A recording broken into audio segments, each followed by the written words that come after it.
of these argumentators. It's got to be something like, it's got to be a respected elder from their side that has to say something similar. So, oh, okay. So yeah, wow, Yosemite said it. Oh, all right. So I guess you're right. Yeah, it's not that I'm trying to be showing off. It's just how it is, on a particular subject. So I don't have a problem with that. I actually have a good friend, Obunda Tetura, in England, who was initiated from over there, and he's an excellent Babalao, very studious person. I've also known American Babalaos who don't even divine anybody. I know one that lives in Mexico, Raul Besai, and he doesn't do anything with the religion in jail. So why did you initiate? Well, I was told it would help me for my health or something like that. And what do I say? Well, okay, boy, yeah, I respect you. I don't want to cause a problem, but that's not why. And you initiate it, and you know that you have an extreme important responsibility. Rumila gives you 7 years to train. If you don't know in 7 years, problems will start happening in your life, and you better be good enough to, damn, divine and figure out this information. And she knows, I spent countless hours after work, 2 or 3 hours every night. Yes. To the detriment of the relationship. It's a lot. But then usually when they're doing something, they do it in 3s and 5s too. Yeah. When I received Kofa, my Ita, it was the first Ita I ever had. And it was, that's when they read out a roadmap or whatever. And it was like 4 or 5 of them sitting around doing that, and just like, wow, okay, well, it certainly is a lot of people. And they throw it out. And they're all jumped up, and I'm like, okay, I think I'm all right, I received this, but now I have to hear about my life, and that was before I was initiated. Now, in some lines, like you spoke about Palo, in my line, if you do not have Palo before you're initiated, you can work with people, but you cannot get it. You cannot be scratched. That's right. But Once you're initiated as a priest, if that was not your road, it's not your road. Yeah, and there's people also who are scratched. Yeah, exactly. There's people who are scratched and who are told in their Itala Santo, we don't want you working with anymore, with follow stuff. Not because it's bad, but because it's at least in the conception, this is again part of the cultural battle. The conception of the Oshaifa crowd, sometimes follow is seen as a low astral energy. It works, can be very powerful, but that the deities of Orisha are higher. So therefore, you sign up for Oshaifa afterwards. And a lot of this is intracultural, intra-ethnic battle. Because I'm sure the Congo would disagree. The Congo people would disagree and say, what do you mean our religion is lower astral, So, I'm sorry. No, I just wanted a clarification on what you mean by astral, because I know you said it a few times, and my only reference for that word is from a very, Astral, yeah, it is. It's in the same way. It's astral means energies beyond us. I mean, it's energies that surround us and that are universal in nature, that are part of nature, etc. So, Babalaos usually like to use the term el astral, the astral that you're living for the next 21 days. We're always switching. That energy is always modifying. And that's why at a given point, every 21 to 28 days, you guys divine, you gotta get a different sign. Because you're living a totally different set of situations every 21 to 28 days. The one thing that won't change is the one that's your life sign. That vibration or astral energy will be yours for life. And that is what you came down to earth, your mission and destiny. That's what we divine when we do the Mount of the Lord. And then to answer the Yanifar question, this is a tough one. The Cuban tradition is this is at least the established one. The Cuban tradition is very, I don't want to say dogmatic, it's very straight on this. They do not allow, they're very adamant on their reading of the little story that I was saying before, that Otto prohibited Orumila from seeing the different one, that Orumila's wives could not see her, etc. You couldn't receive her. As a result, the belief in the Cuban tradition is that if you cannot see Odu, and you cannot possess Odu, invite Odu, you cannot initiate as a Babalao. About when Babalao is initiated, Odu is in the room. And if the Odu is not in the room and you can't see it and you can't possess it, you can't do any ceremonies with it, then you can't initiate the Babalao. End the story.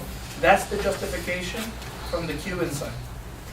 There has been a research, this is where it gets confusing. A lot of Cuban Babalaos who have done research on this have argued, if Iyanifa are justified, why has there been no historical or anthropological record of Iyanifa in Nigeria land in the 1950s, 40s, 30s, when Bascom and Moniboy and all these other guys have done it, have went to do the research? They only were explained or told or only saw male Babalaos, they never saw Iyanifa, etc. And there's where it gets mushy and controversial. There's some people that argue that yes, they were initiated, but they didn't practice, because there was such an abundance of male Babalaos that they were initiated, they just were in the home, they weren't actually practicing. So Bascom never saw it. Lascaux never wrote about it because he never knew about it. And that's that's the counter.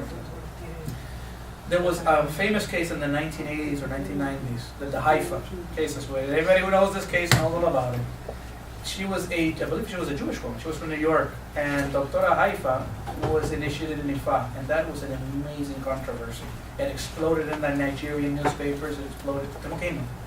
But we have to cut. Okay. So, bottom line, how to explain it without sounding, because I always try to avoid this part of it. It's not because of a machista basis to it. It is understood that Orumila is a very masculine energy.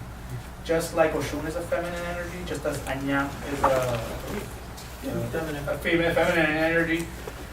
Just like Odum, for example, is a male-only energy. Just like Iyami Shoronga is a female energy, and males can't be priests of it. They can be smaller priests, like almost assistants, but not really. The Iyami Shoronga priestess are women, are just females. No Baba complains and goes, how come I can't be Iyami Shoronga? I want to be Iyami Shoronga. But this battle has been fought on both lineages. And some of the Cuban beliefs is that maybe some of that commercialism that we were talking about, that they've picked up on, and on this I blame my tradition, they've picked on the disaffection of females in our own tradition and the way that they are treated, mostly in the diaspora, by babalaos who are very callejero, very street, very machista, very abusive, and who think that females essentially are, mira, vete a pelear un gallo, but we could pluck the chicken. They forget that the females were important colorishas, that they're ones that defended this tradition, that they can be excellent santeras and do all the work, espiritistas and do all that. And maybe if they were treated better, maybe a lot of the women from our tradition wouldn't necessarily feel this this siren call to come to Ileife. We will make you as equal as a babalao. You will be as respected. That in itself also is a lie, because what they don't tell them is once they're initiated from their methods, through the Awo Elegan method, with the Odu present, they never tell them what Ofumeji says on their verses. And Popola has admitted that too, because I argued that with them. About this. I said, why don't you tell the females in your tradition with respect, why do you tell the female that you, after you initiate them, they can never be the equal of a male babalao, because they can never receive Iba Odu. And they themselves, on that point, they agree. They say, yeah, we can initiate you as a wo elegam. We'll put Olofin outside the room, and we will initiate you. And you will be a wo elegam, meaning the awo without Odu. Mm-hmm. But they claim that all of us are a wo elegam. That all the Cuban babalaos technically haven't seen Odu because the Olofin is closed and sealed, so yada, yada, yada, yada. Which is not true. We have another ceremony where we unseal Olofin. We do seal Odu. Mm-hmm. That people do not know that so much because those are our secrets. But yeah, we do it. But they admit that women can see Odu. If they cannot see Odu, and you make them a Walegan, you essentially have limited women to always a Serbian role under the babalaos anyway. So you're doing exactly the same things. You initiate them as a Yanifa, then they go back to their countries in Latin America, etc., with this idea that they're equals, and they're not. And not an equal that the females are not equals, at least in the rank and the positioning and what they're working. And you've actually made harm to them, because now, in their home countries, they won't be respected in their work. They can't go out and do Olorisha work anymore, because people can say, oh, Yanifa. No, you're not calling, you're not getting called. So are you harming them, or are you making them better? In my point, I've researched this a lot, and my point of view is that since Orumila is a very masculine energy and Odu is a female energy, that is the balance of nature, the Tao, the idea of masculine and feminine, to be able to create and birth a new Babalao. If you have a female initiating and you have Odu initiating as female energy, you have two female energies not working. So in my opinion, those explanations plus the prohibitions of Irete Untelu and Ofumeji are very clear on it. But regardless of that, they're initiating. I don't have a problem if they have traditions where they do initiate it. Some lineages do. But they should be, at the very least, I tell them this, that just be honest. With them, with the ones in Nigeria, they know this. They already know their place in that sense, that this is the ceremonial things that they're going to do. But they're not honest to the Puerto Rican women, or the Cuban women, or the Venezuelan women, or the American women, or European women who go over there looking for equality in the faith tradition, and they're never told, yeah, but you're always going to be a Welegan. You're never told that. I'm still, well, technically I'm not Welegan because I have a friend, Baba, who let me see his Iba Odu, and I've got my ceremonies, but I don't have Odu yet, I don't have my Olofin. But I'm already not a Welegan because I already went through something of seeing the pot, the sacred calabash. I can see it. They're never going to be able to see it, so what are you doing would have they been better if they would have been Olorisha? and fulfilled a great destiny as a santera, like Mama Serrate would have been?